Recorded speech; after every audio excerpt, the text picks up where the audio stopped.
Assalamualaikum warahmatullahi wabarakatuh. Sahabat Pasyam Stories.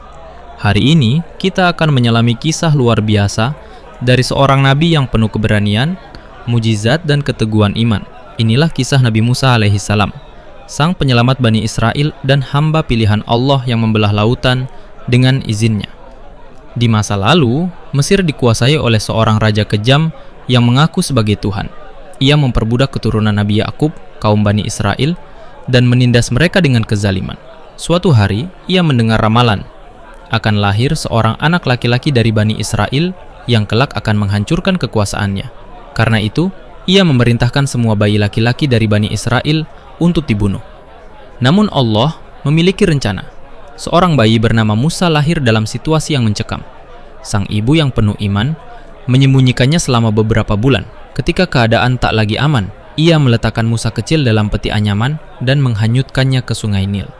Saudara perempuan Musa mengikuti dari kejauhan, memastikan adiknya tetap selamat.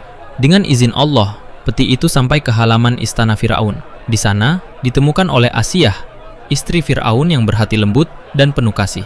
Ketika melihat Musa kecil, ia berkata, "Anak ini penyejuk mata bagiku dan bagimu, janganlah dibunuh." Maka Musa pun tumbuh besar di istana Fir'aun, rumah dari musuhnya sendiri. Musa tumbuh sebagai pemuda yang kuat, cerdas, dan memiliki hati yang lembut.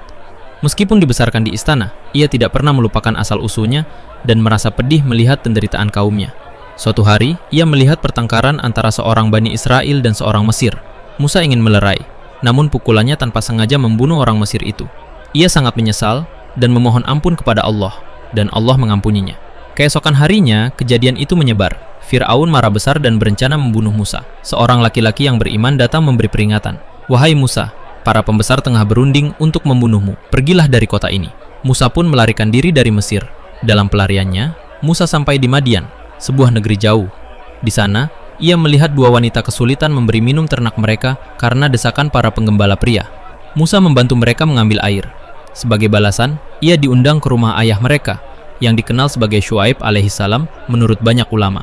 Musa tinggal dan bekerja di sana bertahun-tahun, hingga akhirnya menikah dengan salah satu putri Syuaib. Setelah beberapa waktu, Musa kembali menuju Mesir. Dalam perjalanan, ia melihat cahaya api dari arah Gulung Tur. Ia pun mendekatinya. Di sanalah Allah berbicara kepadanya secara langsung dan menjadikannya nabi dan rasul. Allah berfirman, "Sesungguhnya aku adalah Tuhanmu, tidak ada Tuhan selain aku. Maka sembahlah aku dan dirikanlah sholat untuk mengingatku." Musa diberikan dua mujizat, tongkat yang bisa berubah menjadi ular, dan tangan yang bersinar putih bercahaya. Allah kemudian memerintahkannya untuk kembali ke Mesir dan menghadapi Fir'aun. Dengan keberanian yang diberikan Allah, Musa berdiri di hadapan Fir'aun dan menyampaikan perintah Tuhan. "Bebaskanlah Bani Israel dan sembahlah Allah yang Maha Esa." Namun Fir'aun menuduhnya sebagai penyihir. Maka ditentukanlah hari besar untuk menguji siapa yang benar.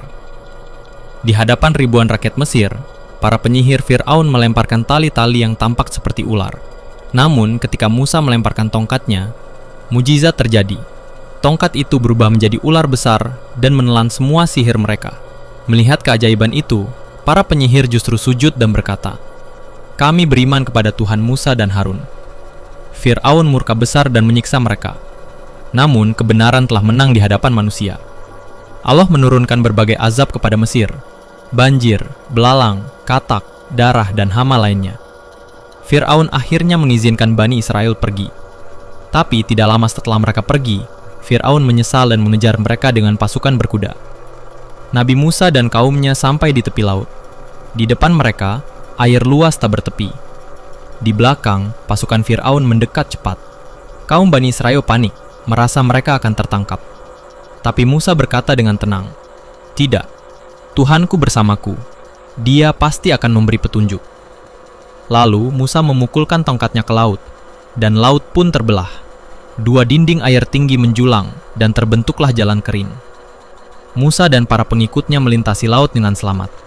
Ketika Fir'aun dan pasukannya mengejar, Allah menutup kembali laut itu. Fir'aun dan bala tentaranya tenggelam. Saat hampir tenggelam, Fir'aun menyatakan beriman kepada Tuhan Musa. Tapi sudah terlambat. Allah tidak menerima taubat dari mereka yang baru beriman saat maut telah datang.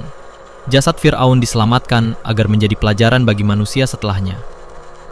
Sahabat Pasyam Stories, Kisah Nabi Musa adalah pelajaran tentang keberanian, tawakal, dan keyakinan.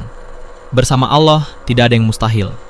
Meskipun tampak buntu, pertolongan Allah datang kepada mereka yang bersabar dan yakin. Kalau kisah ini menginspirasi kamu, jangan lupa like, komen, dan subscribe. Ikuti terus kisah-kisah luar biasa lainnya hanya di Pasiam Stories.